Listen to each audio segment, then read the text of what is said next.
யோசுவா 4ஆம் அதிகாரம் வசனங்கள் 4 முதல் 7 வரை. அப்பொழுது யோசுவா இஸ்ரவேல் புத்திரரில் ஒவ்வொரு கோத்திரத்திற்கு ஒவ்வொருவராக ஆயத்தப்படுத்தி இருந்த 12 பேரை அழைத்து அவர்களை நோக்கி, நீங்கள் யோர்தானின் மத்தியில் போய் தேவனாகிய கர்த்தரின் பெட்டிக்கு முன்பாக கடந்து போய் உங்களுக்குள்ளே ஒரு அடையாளமாய் இருக்கும்படிக்கு இஸ்ரவேல் புத்திரருடைய கோத்திரங்களின் இலக்கத்திற்கு சரியாக உங்களில் ஒவ்வொருவன் ஒவ்வொரு கல்லை தன் தோளின் மேல் எடுத்துக்கொண்டு போங்கள். நாளை இந்த கற்கள் ஏதென்று உங்கள் பிள்ளைகள் கேட்கும்போது நீங்கள் கர்த்தருடைய உடன்படிக்கை பெட்டிக்கு முன்பாக யோர்தானின் தண்ணீர் பிரிந்து போனதினால் அவைகள் வைக்கப்பட்டிருக்கிறது. யோர்தானை கடந்து போகிற போது யோர்தானின் தண்ணீர் பிரிந்து போயிற்று. ஆகையால் இந்த கற்கள் இஸ்ரவேல் புத்திரருக்கு என்றைக்கும் நினைப்பூட்டும் அடையாளம் என்று சொல்லுங்கள் என்றார். இன்றைக்கு இந்த வசனங்களின் வழியாகவும் இந்த அதிகாரம் இதற்கு முந்தின அதிகாரம் ஆகிய அதிகாரங்களின் வழியாகவும் யோர்தான் நதியை கடவுள் பிரித்த போது நடந்த சம்பவங்கள், அதை பிரிப்பதற்கு முன்பு கடவுள் சொன்ன வார்த்தைகள், பிரித்த பின்பு நடந்த காரியங்கள், இவைகளின் வழியாக கடவுள் இஸ்ரவேல் மக்களுக்கு கற்றுக் கொடுத்த படிப்பினைகள், அதிலே கடவுளுடைய எதிர்பார்ப்பு, நமக்கான படிப்பினைகள் என்கிற காரியங்களை நாம் பார்க்க போகிறோம். மோசே மரித்து போனார். மோசேவுக்கு பின்பு மோசேயினிடத்தில் உதவியாளராய் இருந்த யோசுவாவை கடவுள் தலைவனாக அபிஷேகம் பண்ணுகிறார். மோசேயின் மூலமாக அநேக வல்லமையான காரியங்களை பார்த்தவர்கள் இந்த இஸ்ரவேல் மக்களில் அநேகர். 40 ஆண்டுகள் மோசேயினுடைய கடவுள் சொல்ல மோசேயை சொல்லி அதை கேட்டு அதன்படியே நடந்ததை பார்த்தவர்கள் இவர்கள். ஆனால் யோசுவா இப்பொழுது தலைவனாக நிற்கிறான், அனுபவமற்ற ஒரு தலைவன். இப்பொழுது கடவுள் யோசுவாவின் வழியாக யோசுவாவை இஸ்ரவேல் மக்களுக்கு முன்பாக தலைவனாகவும், அவன் வழியாக சொல்லப்படுகிற வார்த்தைகள் மோசே வழியாக சொல்லப்பட்ட போது நடந்த வண்ணமாகவே நடப்பதையும், கடவுள் எவ்வளவு வல்லமை உள்ளவர், எவ்வளவு உண்மை உள்ளவர், எவ்வளவு பலம் உள்ளவர் என்பதையும் இந்த 2 அதிகாரங்களின் வழியாக சொல்லிக் கொடுக்கிறார். சொல்லிக் கொடுத்து அதிலே படிப்பினையை கொடுக்கிறார். இதிலே அந்த வார்த்தையை நீங்கள் கவனித்தீர்கள் என்றால், 12 பேர் யோர்தான் நதிக்கு நடுவில் சென்று 12 கற்களை தோளின் மீது எடுத்துக்கொண்டு வர வேண்டும் கடவுள் சொன்னது. அந்த 12 கற்களும் நீங்கள் தங்கும் இடத்தில் போய் வையுங்கள் என்று கடவுள் சொல்லுகிறார். அந்த கற்கள் ஏது அல்லது ஏன் என்று உங்கள் சந்ததிகள், உங்கள் பிள்ளைகள் இனிவரும் நாட்களில் கேட்டார்கள் என்றால், கடவுள் சொல்றாரு, இவைகள் நினைப்பூட்டும் அடையாளம், அதாவது ஞாபக கற்கள். இவைகள் ஞாபக கற்கள். எதை ஞாபகப்படுத்துகிற கற்கள் என்றால், நாங்கள் யோர்தானை கடந்தோம். கடக்கும்போது கடவுளுடைய பெட்டி தண்ணீரை தொட்டவுடன் பிரித்தார். நாங்கள் வெறும் தரையிலே, வெட்டாம் தரையிலே, உலர்ந்த மண் வழியாக கடந்து போனோம். அப்படி கடந்த போது கர்த்தருடைய பெட்டி நின்ற இடத்திலிருந்து எடுக்கப்பட்ட கல் இது. இந்த கல்லை கடவுள் இங்கே வைக்க சொன்னார். இந்த கற்களை நாங்கள் பார்க்கும் போதெல்லாம் எங்களுக்கு என்ன தெரியும் என்றால், இது கடவுளுடைய பெட்டி யோர்தானுக்கு நடுவில் நின்ற இடத்தில் இருந்த கல். அந்த இடத்திலே அவர்கள் நின்ற போது தண்ணீர் பிரிந்தது என்பதை நினைப்பூட்டும் அல்லது ஞாபகப்படுத்தும் கற்கள் என்று சொல்லுகிறார்.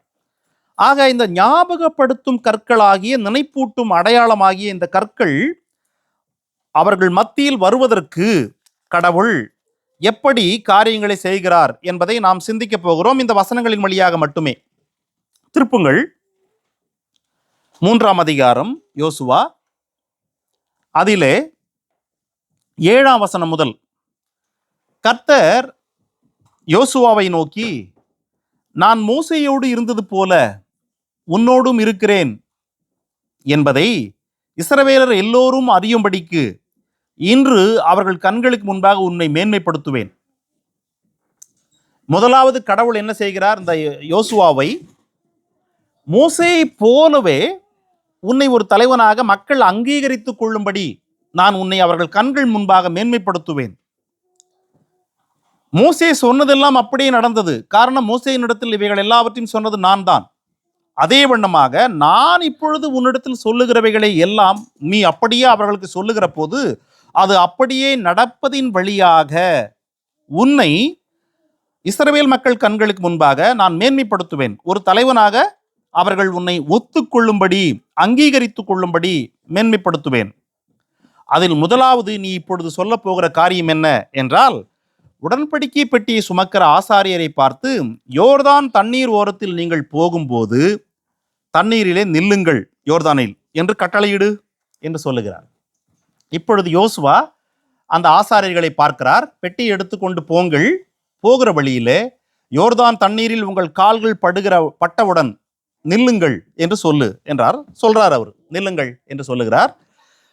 அப்படி சொல்லுகிற போது யோசுவா ஒரு காரியத்தை இங்கே சொல்லுகிறார் 10ஆம் வசனத்தில். என்னதென்றால், இப்பொழுது இஸ்ரவேல் மக்களே, நீங்கள் யோர்தானை கடக்கப் போகிறீர்கள். அதிலே 2 காரியங்களை கடவுள் உறுதிப்படுத்துகிறார். என்ன என்றால், 10ஆம் வசனம் பாருங்க. பின்பு யோசுவா, ஜீவனுள்ள தேவன் உங்கள் நடுவே இருக்கிறார் என்பது முதல் காரியம்.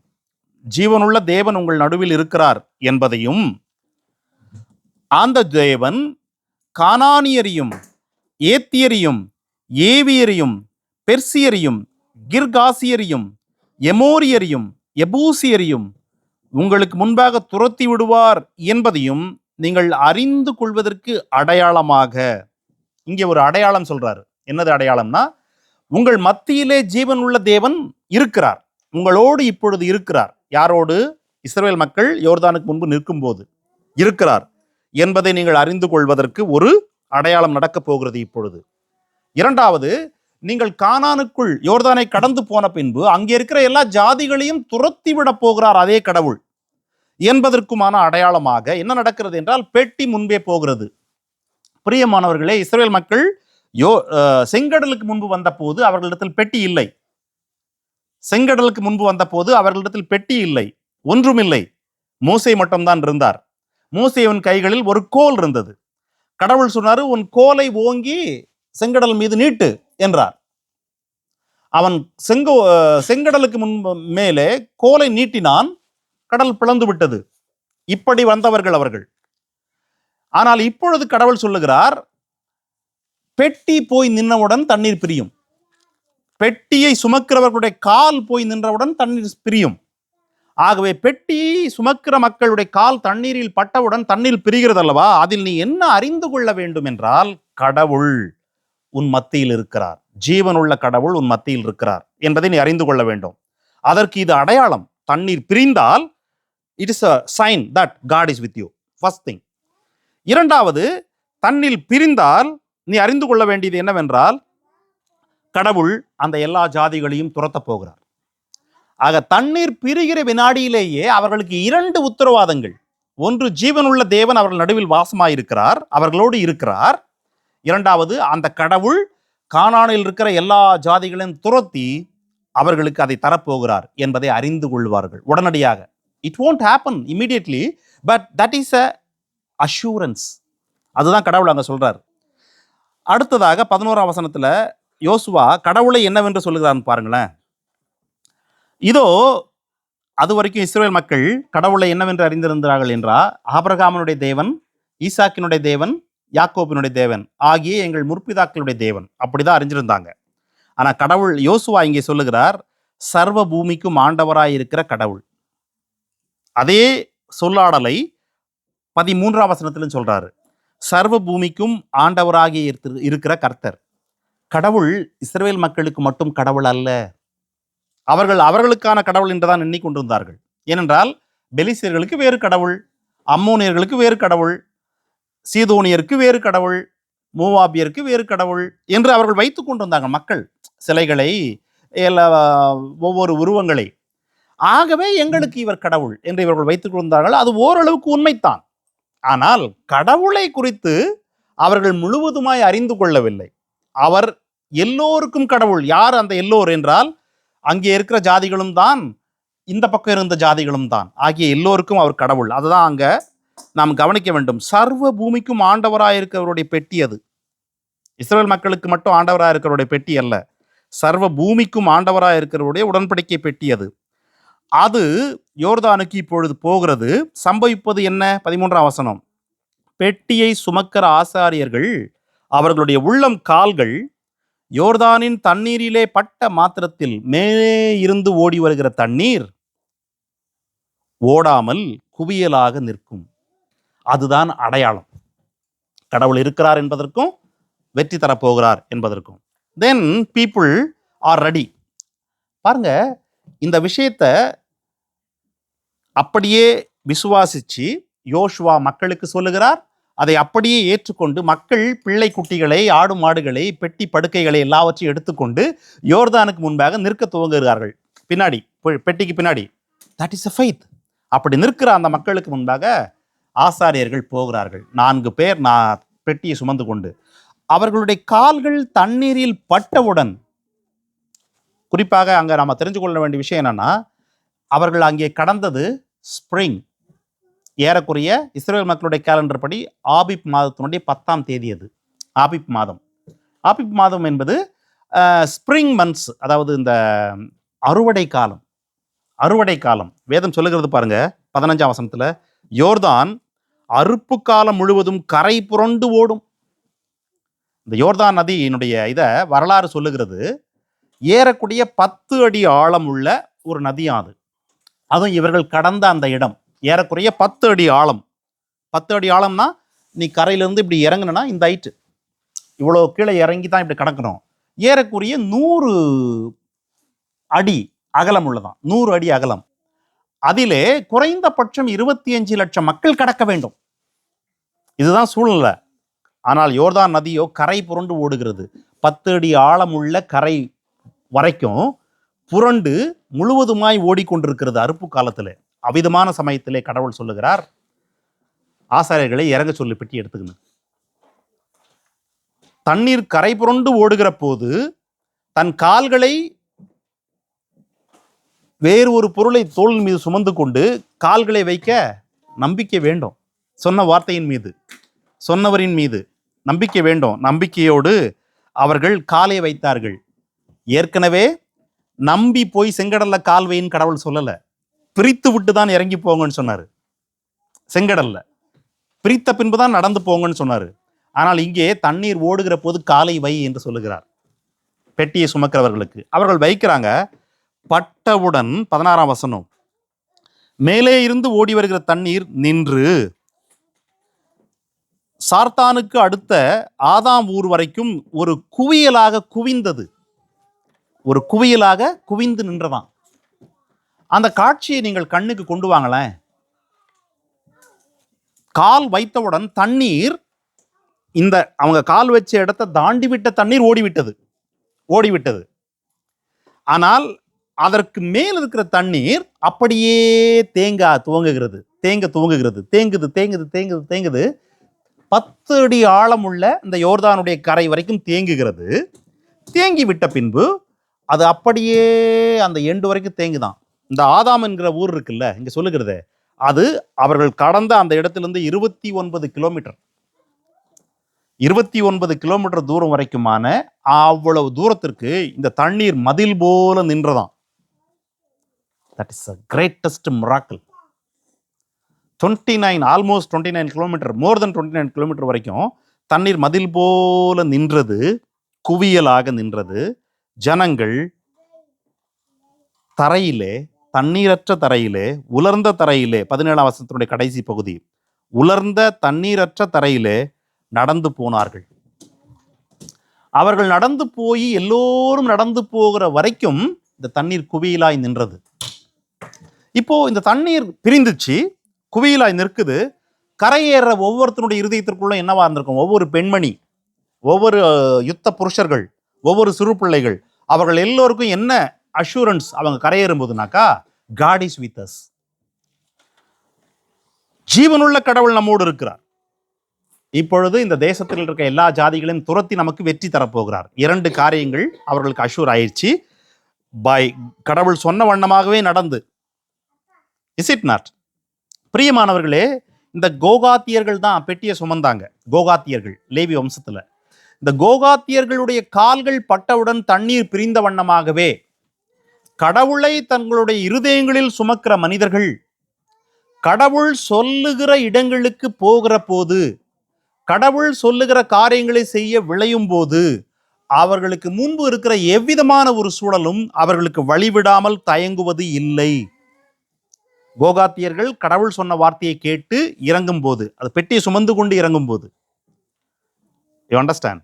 அதே போல கடவுளை இருதயங்களில் சுமந்து கொண்டிருக்கிற மக்கள் கடவுள் சொல்லுகிற இடங்களில், சொல்லுகிற சமயங்களில், சொல்லுகிற வண்ணமாக இறங்கும் போது, கடந்து போகும்போது, கடவுளுடைய அந்த வேலையை செய்ய வாஞ்சிக்கும் போது, அது தண்ணீராய் இருந்தாலும் குவிந்து நிற்கும். ஏனென்றால் கடவுள் நம்மை தண்ணீரில் இறங்கு நீ சொல்றதில்லை. God is not telling us walk in the Jordan. ஆக கடவுள் நமக்கு சொல்லுகிற காரியங்கள் புதிய உடன்படிக்கையிலே வெவ்வேறானவைகள், பழைய உடன்படிக்கைக்கு ஏற்ற வார்த்தைகள் அல்ல. ஆகவே when you believe God and you have God in your heart and you are going to do God's will, then even இயற்கை உனக்கு வழிவிடும். இயற்கை உனக்கு வழிவிடும். இவைகள் எல்லாம் ஒன்றாய் இணையும் போது, இவைகள் எல்லாம் ஒன்றாய் இணையும் போது, இப்படி அவர்கள் யோர்தானை கடந்தார்கள். இப்படி யோர்தானை கடந்த அவர்களை பார்த்துத்தான் கடவுள் சொல்லுகிறார், 12 கோத்திரத்திற்கு 12 ஆட்களை தெரிந்து கொண்டு அவர்களை ஆசாரியர்கள் நிற்கிற அந்த இடத்தில் போய் 12 கற்களை தோளில் கொண்டு வர சொல்லுன்னு. அவர்கள் ஒவ்வொருவரும், நான் நினைக்கிறேன், ரொம்ப பெரிய ஒரு கல்லை தான் சுமந்திருப்பாங்கன்னு நினைக்கிறேன். பலசாலிகள், அவர்கள் எல்லாரும் பலசாலிகள். மன்னாவை 40 வருஷம் சாப்பிட்டாங்க. வேதம் சொல்லுகிறது அவர்களுக்கு காண்டா மிருகத்திற்கு ஒத்த பலம் இருந்தது. காண்டா மிருகத்திற்கு ஒத்த பலம் இருந்தது. ஆகவே they would have carried the biggest one. தோள் மேல தூக்கிட்டு தான் கடவுள் சொல்றாரு. சாதாரண கல்லை நம்ம இப்படி தூக்கிட்டு போயிடுவோம் பலன் இருக்கிற வரைக்கும். தோள் மேல ஒரு பெரிய கல்லை தூக்கிட்டு வராங்க. அந்த 12 கற்களை கொண்டு வந்து அவர்கள் தங்குற இடத்துக்கு கொண்டு வராங்க. அந்த 12 கற்களும் 12 ஞாபக கற்கள். அந்த கோத்திரம் முழுவதும் அவர்கள் எங்கெல்லாம் வாழ்றாங்களோ பாருங்க, யோர்தானுக்கு இந்த பக்கம் 2.5 கோத்திரத்துக்கு வாழும் இடம், யோர்தானுக்கு இந்த பக்கம் 10 கோத்திரத்துக்கு வாழும் இடம். ஆக இந்த கோத்திரங்கள் 9.5 கோத்திரத்துக்கு இந்த பக்கம், 2.5 கோத்திரத்துக்கு இந்த பக்கம் அப்படின்னு இடம் பிரிஞ்சிருக்குது. ஆக யோர்தானை இங்கிருந்து அந்த பக்கம் கடந்து போகிற இந்த 2.5 கோத்திரத்தை சேர்த்த மக்கள் அவர்கள் வாழ்வு முழுவதும் எப்போ போனாலும், அல்லது யோர்தானை கடந்து இந்த 9.5 கோத்திரத்தில் இருக்கிறவங்க யார் வேணாலும் எப்போ வேணாலும் இப்படி கடந்து வந்தாலும் அந்த அடையாளத்தை, அந்த கற்கள் இருக்கிற இடத்தை பார்க்காமல் போகவே முடியாது, வரவே முடியாது. You understand? அதை பார்க்கும் போதெல்லாம் அவர்களுக்கு என்ன தெரியும்?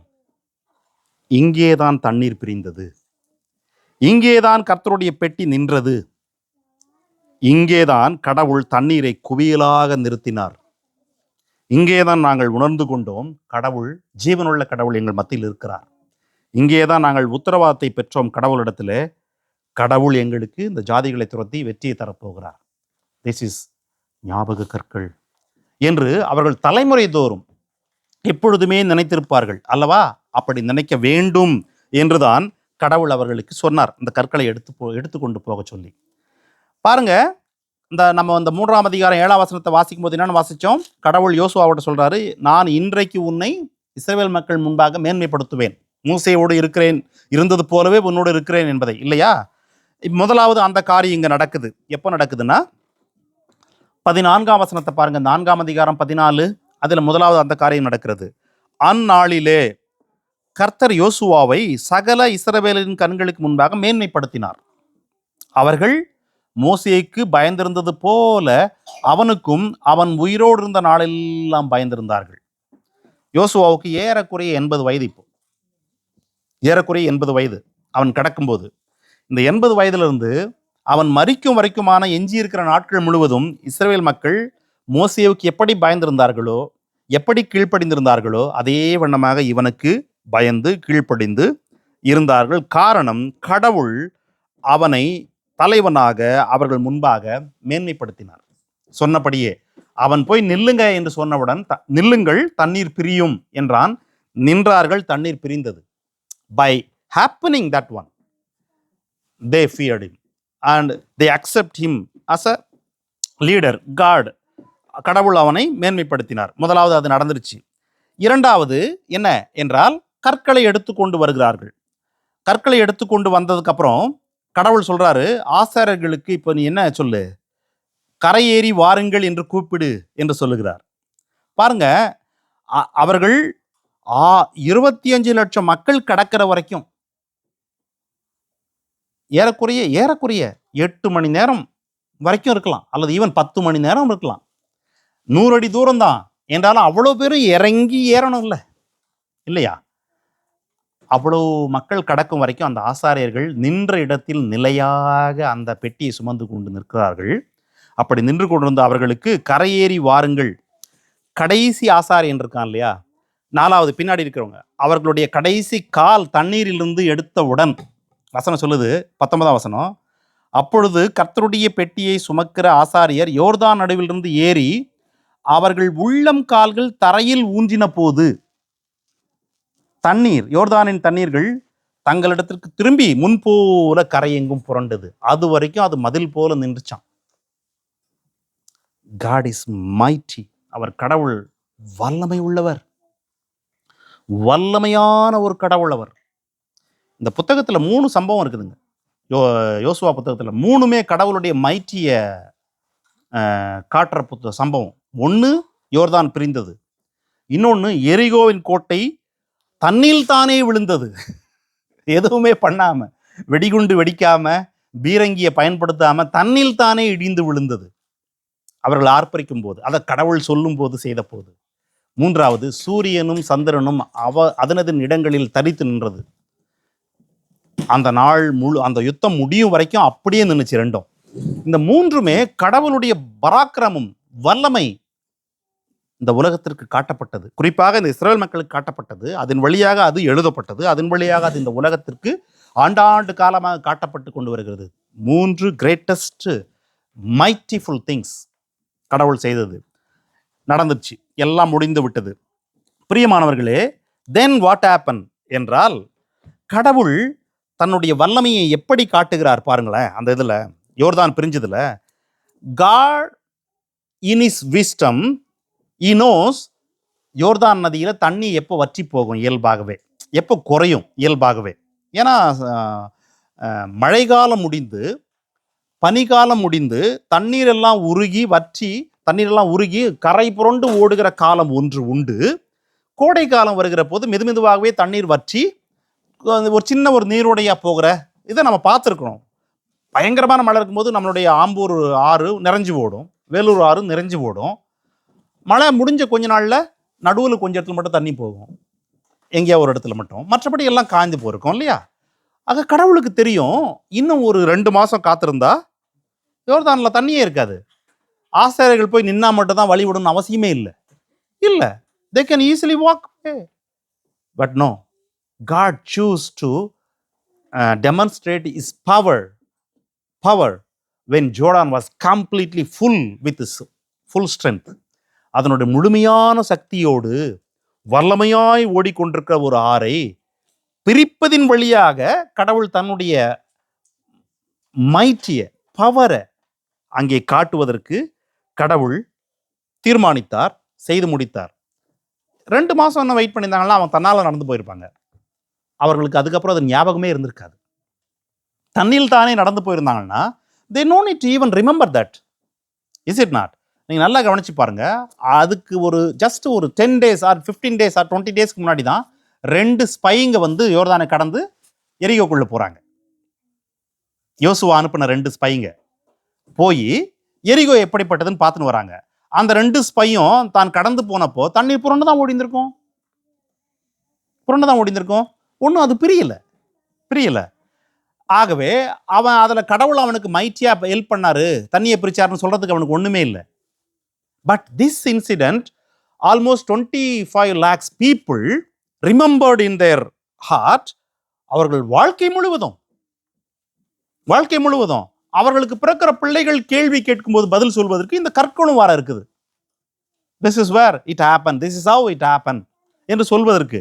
ஆகவே கடவுள் தன்னுடைய வல்லமையை வெளிக்காட்டுவதற்கு இவ்விதமான கடுமையான அடைக்கப்பட்ட கதவு, அல்லது புரண்டு ஓடுகிற ஒரு ஆறு, அல்லது பற்றி எரிகிற ஒரு தீ, அதான் சாத்ராக் மேஷாக் ஆபேத்நேகோ போய் விழுந்தது 7 மடங்கு நெருப்பு, அல்லது பசியோடு இருக்கிற அநேக சிங்கங்கள் என்ற இவையெல்லாம் இம்பாசிபிள் சிச்சுவேஷன்ஸ்.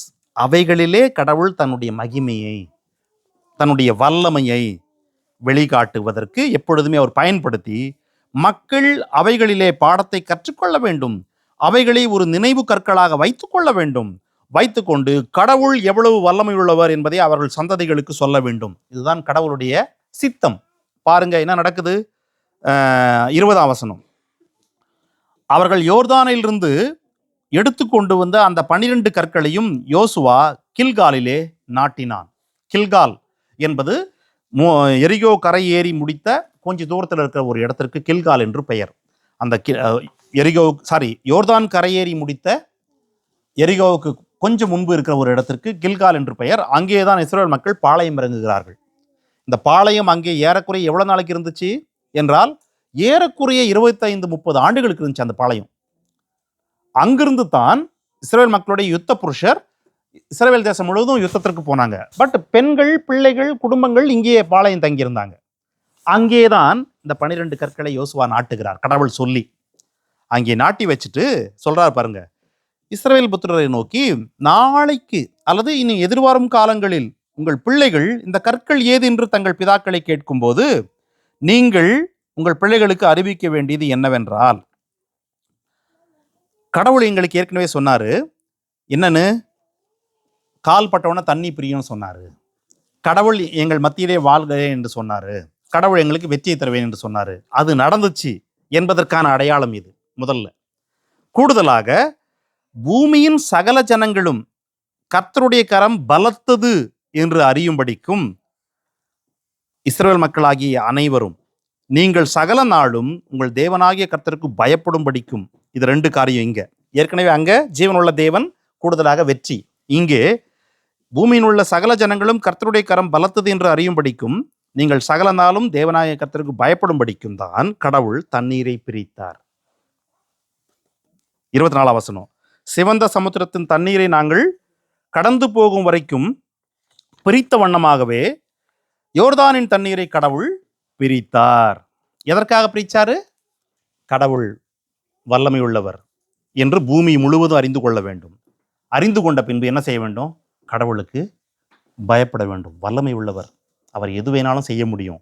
ஆகவே அவருக்கு கீழ் அடங்கி இருப்பது நல்லது, பாதுகாப்பு, ஆசீர்வாதம் என்று சொல்லி அவருக்கு பயந்திருக்கும்படி தண்ணீரை அவர் வற்றி போக பண்ணினார். பிரியமானவர்களே, இந்த 12 கற்களை அதற்கு பின்பு ஏறக்குறைய இஸ்ரவேல் தேசம் அழியும் வரைக்கும் அங்கதான் இருந்திருக்கும். ஏனென்றால் அது அவர்களுடைய தேசமாக போகிறது. பல்வேறு படையெடுப்புகளுக்கு பின்பு பல்வேறு இயற்கை பேரழிவுகள் வந்திருக்கும் பட்சத்தில் மட்டுமே அது அழிந்திருக்கும். இல்லைன்னா அந்த 12 கல்லும் அப்படியே தான் இருந்திருக்கும். அதை பார்க்கும் போதெல்லாம் அவர்கள், இங்கேதான் தண்ணீர் பிரிந்தது, இங்கேதான் கடவுளுடைய வல்லமை வெளிப்பட்டது, இங்கேதான் கடவுள் எங்கள் மத்தியில் வாழ்கிறார் என்று நாங்கள் புரிந்து கொண்டோம் என்பதற்கான நினைவு கற்கள், ஞாபக கற்கள். நான் சில மலைகள் ஏறி இருக்கிறேன் ஊர்ல. அங்க போக போக எவ்வளவு தூரம் போறோமோ அங்க பார்த்தா ஏதாவது ஒரு மரத்துல யார் பேராவது எழுதியிருக்கும். மலை ஏறுங்க, அங்க இருக்கிற ஏதாவது ஒரு பாறையில யார் பேராவது எழுதியிருக்கும். ஆக மனிதர்கள்ட்ட இருக்கிற இயல்பு என்ன என்றால், எங்கேயாவது யாரும் எட்ட முடியாத இடத்துக்கு போறதா இருந்தா அங்கே தங்களுடைய பெயரை பதித்து விட்டு வர்றது, அல்லது தங்களுக்கு அறிமுகமானவங்களோட பேரை, தாங்க லவ் பண்றவங்க பேரை, அல்லது தங்களுடைய நாயகனுடைய பேரை, சினிமா நாயகனோ அல்லது ஏதோ தங்களுடைய கிரிக்கெட் டீம் பேரை, அல்லது ஏதோ ஒன்று அவங்க அங்கே எழுதிட்டு வந்துடுவாங்க. மனிதர்கள் இயல்பாக அதை செய்கிறவங்க. ஆனால் கடவுள் எப்பொழுதுமே கடவுளுடைய வல்லமையை வெளிக்காட்டுவதற்கான வாய்ப்புகளை சொல்றார் மனிதர்கிட்ட. நீங்க 1 சாமுவேல் 15ஆம் அதிகாரம் போங்க. 1 சாமுவேல் 15 அதில் 12ஆம் வசனம் பாருங்க. ஒரு மனுஷன் எப்படி நடக்கிறான்னு பாருங்க. என்ன நடந்திருக்கிறது பாருங்கள். 12ஆம் வசனம். மறுநாள் அதிகாலமே சாமுவேல் சவுலை சந்திக்க போனான். அப்பொழுது சவுல் கர்மேலுக்கு வந்து தனக்கு ஒரு ஜெய ஸ்தம்பம் நாட்டின பின்பு பல இடங்களுக்கு சென்று கில்காலுக்கு போனான் என்று சாமுவேலுக்கு அறிவிக்கப்பட்டது. ஆக சவுலுடைய முதல் வெற்றி இது, ஒரு பெரிய வெற்றி. இந்த வெற்றியை அவன் இந்த உலகத்திற்கு, குறிப்பாக இஸ்ரவேல் மக்களுக்கு அறிவிக்கும்படி அல்லது தன் பெயர் எப்பொழுதும் நிலைத்திருக்க வேண்டும் என்று காட்டும்படி அவன் தனக்கு ஒரு ஜெயஸ்தம்பம் நாட்டுகிறான். இப்படிதான் மனிதர்கள் எப்பொழுதுமே அவர்களுடைய பெயர் வெளியே தெரியணும். அவர்கள் நான் இங்கே இதை செஞ்சேன் என்று தெரியும்படி. இப்போ சவுல் அதான் சொல்றாரு, நான் வெற்றி பெற்றேன் அமலேக்கு விரோதமா என்பது தெரியும்படி ஒரு ஜெயஸ்தம்பம் நாட்டுறான். இன்னொரு மனிதன் அதே மாதிரி ஒரு ஸ்தம்பம் நாட்டிருக்கான் பாருங்க. 2 சாமுவேல் 18ஆம் அதிகாரத்துக்கு வாங்க. அதிலே 18ஆம் வசனம். அப்சலோம் உயிரோடு இருக்கையில் என் பெயரை நினைக்க பண்ணும்படியாக எனக்கு குமாரன் இல்லை என்று சொல்லி ராஜாவின் பள்ளத்தாக்கிலே தனக்கென்று ஒரு தூணை நிறுத்தி அந்த தூணுக்கு தன் பெயரை தரித்திருந்தான். அப்சலோம் என்று பெயரிட்டிருந்தான் அந்த தூணுக்கு. அது இந்நாள் வரைக்கும் அப்சலோமின் அடையாளம் என்று சொல்லப்படுகிறது. இங்க பாருங்க, இந்த மனுஷன் ஆனா அவனுக்கு 3 ஆம்பளை பிள்ளை பிறந்திருக்குது. இங்கே தனக்கு குமாரன் இல்லைன்னு அவன் சொல்லுகிறான். காரணம் என்னன்னா, அவன் மரிப்பதற்கு முன்பே பிள்ளைங்க இறந்துட்டாங்க. அதுதான் அதுல நடந்திருக்கிறது. நீங்க நல்லா படிச்சீங்களா தெரியும். அவனுக்கு 3 ஆம்பளை பிள்ளைங்க, ஒரு பெண் பிள்ளை. ஆக தன் பெயரை விளங்க பண்ணும்படி தனக்கு பிள்ளை இல்லை, குமாரன் இல்லை என்று சொல்லி அவன் பெயரை விளங்க பண்ணும்படி அவனுக்கென்று ஒரு தூணை அவன் நிறுவுகிறான். இங்கே சவுல் தனக்கென்று ஒரு ஜெய ஸ்தம்பத்தை நிறுவுகிறான், மெமோரியல் பில்லர்.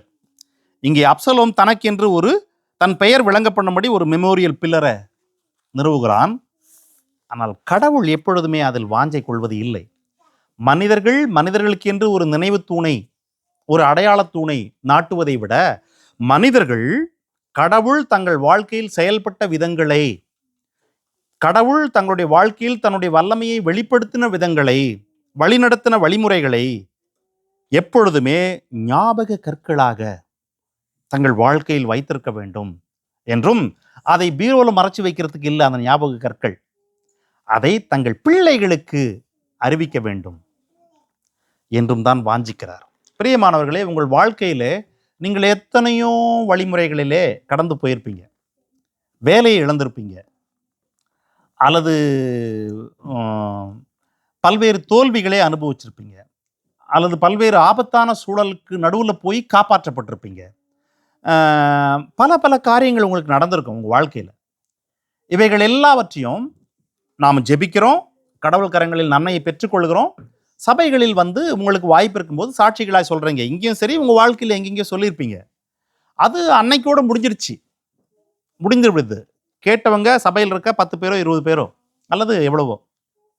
ஆனால் கடவுளுடைய உண்மையான சித்தம் என்ன என்றால், சபை நடுவில் சொல்வது வேண்டும், உங்கள் பிள்ளைகளுக்கு நீங்கள் சொல்ல வேண்டும். ஆக நினைவுகள் வெகு விரைவில் அழிந்து போய்விடும். ஆகவே தான் கடவுள் நமக்கு செய்த நன்மைகள் நமது இருதயத்திலிருந்து சீக்கிரத்தில் மறந்து போயிடும். ஒன் ஆஃப்டர் நம்ம அனுபவிச்சுட்டே வரும்போது, பிகினிங்ல இருந்தது அல்லது மிடில் இருந்தது நம்ம மறந்துடுவோம். What is most recent we have in our mind. கடவுள் சொல்றாரு, எல்லா காரியங்களையும் உன் பிள்ளைகளுக்கு நீ அறிவிக்க வேண்டும்.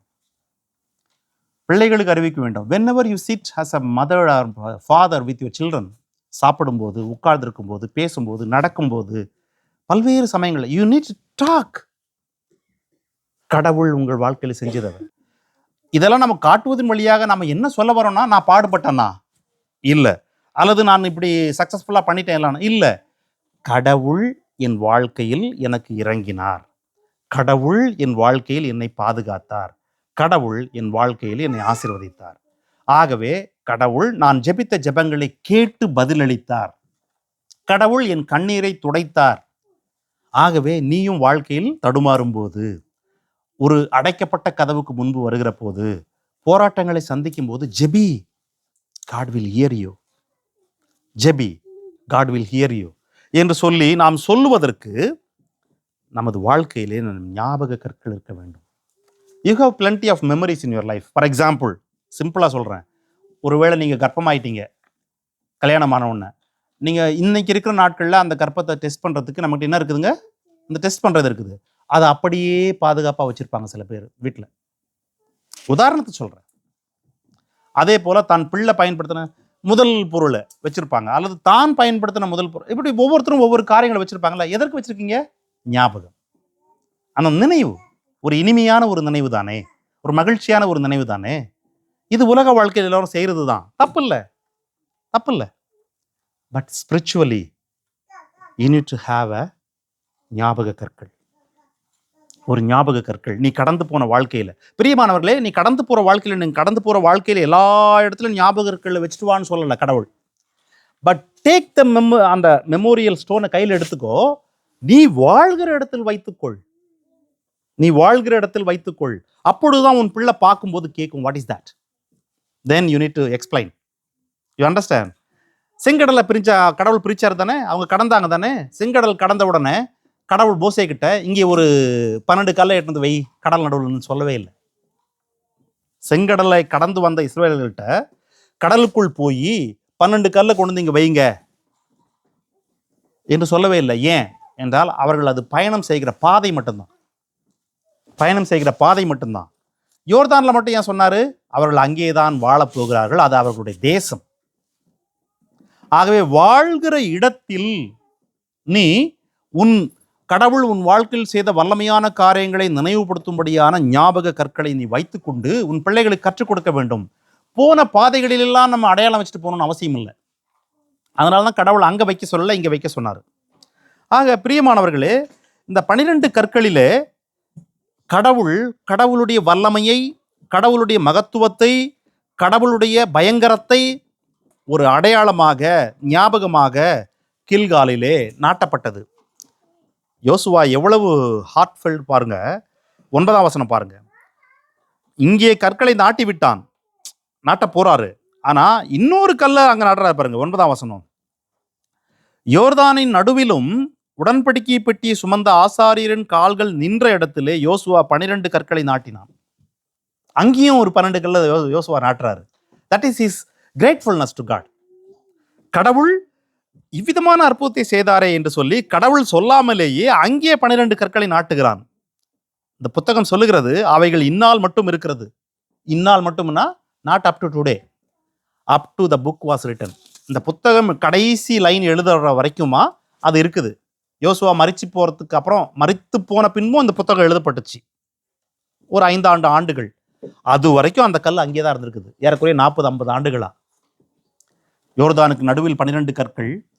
அந்த 12 கற்கள் எதை சொல்லுது? யோர்தான் நடுவில் இருக்கிறதுனா கடவுளுடைய வல்லமை வெளிப்பட்ட இடம் என்று சொல்லுகிறது. இந்த 12 கற்கள் எதை சொல்லுது? கடவுள் தன் வார்த்தையில் உண்மை உள்ளவர், கடவுள் தன் வார்த்தையில் உண்மையாய் செயல்படுகிறவர். பிரியோன்னு சொன்னாரு, பிரிஞ்சிச்சு, கல் எடுத்துட்டு வந்தாங்க என்பதை இது வெளிப்படுத்துது. அங்கே வல்லமை வெளிப்பட்டது, இங்கே உண்மை உள்ளவர் என்பது பிரத்யட்சமாயிற்று. சங்கீதம் 111 2ஆம் வசனம், 4ஆம் வசனம், 6ஆம் வசனம். அதுல பாருங்க, கர்த்தரின் செய்கைகள் பெரியவைகள், அந்த பெரிய செய்கைகளில் பிரியப்படுகிற எல்லோராலும் அது எப்பொழுதும் ஆராயப்படுகிறவைகள். சங்கீதக்காரன் எழுதுறாரு, கடவுள் செய்த செய்கைகள் எல்லாம் பெரியவைகள், அது ஆராயப்படுகிறவைகள். 4ஆம் வசனம், அவர் செய்த அதிசயமான செய்கைகளை நம்மை எப்பொழுதும் நினைவு கூறும்படி செய்தார். 6ஆம் வசனம், ஜாதிகளின் சுதந்திரத்தை தமது ஜனங்களுக்கு கொடுத்ததினால் தமது கிரியைகளின் பலத்தை அவர்களுக்கு தெரியப்படுத்தினார். இந்த 3 காரியமும் யோசுவாவில் நடந்துச்சு. அவருடைய பலன் எவ்வளவு பெற்ற பலன் என்றால், இயற்கையை கண்ட்ரோல் பண்ணும், எல்லா மனிதர்களுடைய வாழ்க்கையை, வாழும் இடங்களை, வாழும் சூழலை கண்ட்ரோல் பண்ணும்.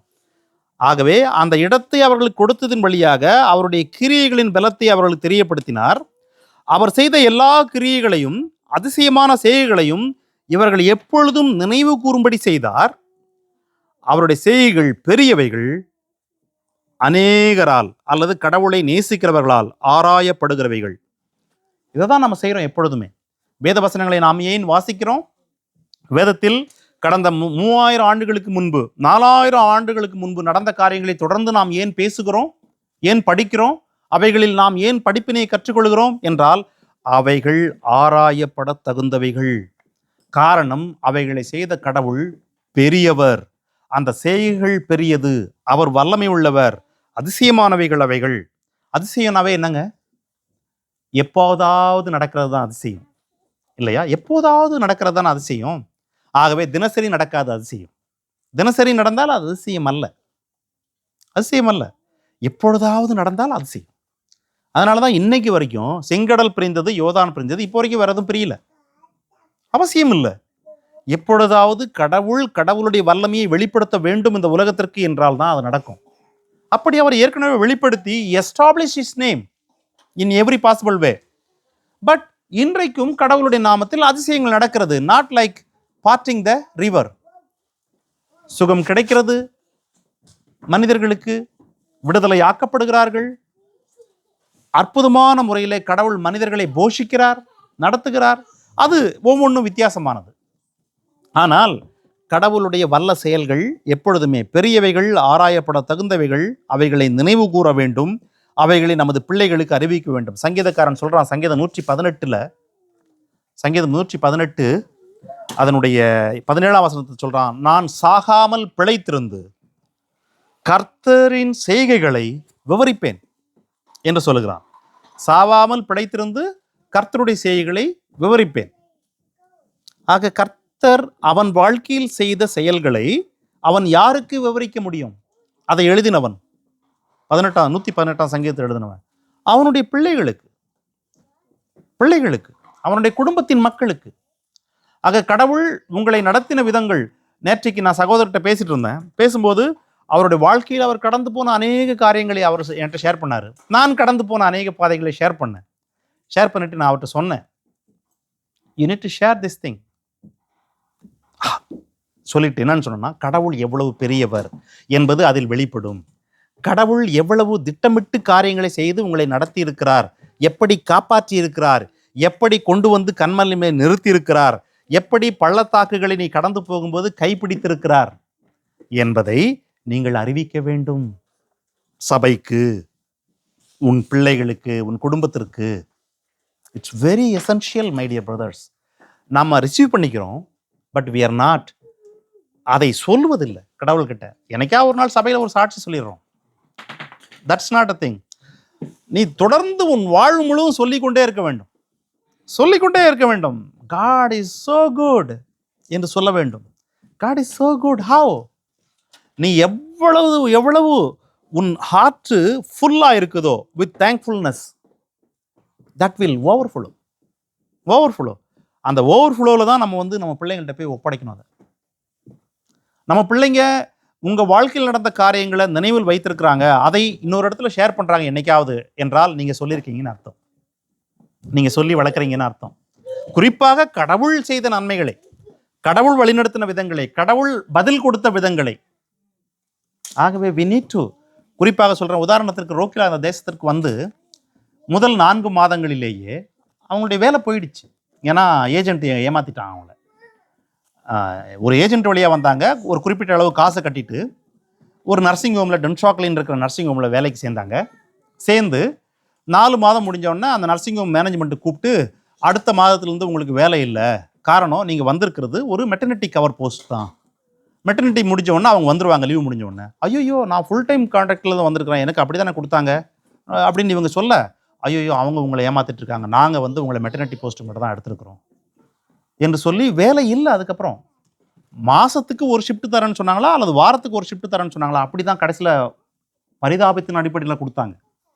2008 9 அன்னைக்கு இருந்த நிலையில் ரிசெக்ஷன் ஸ்டார்ட் ஆயிடுச்சு.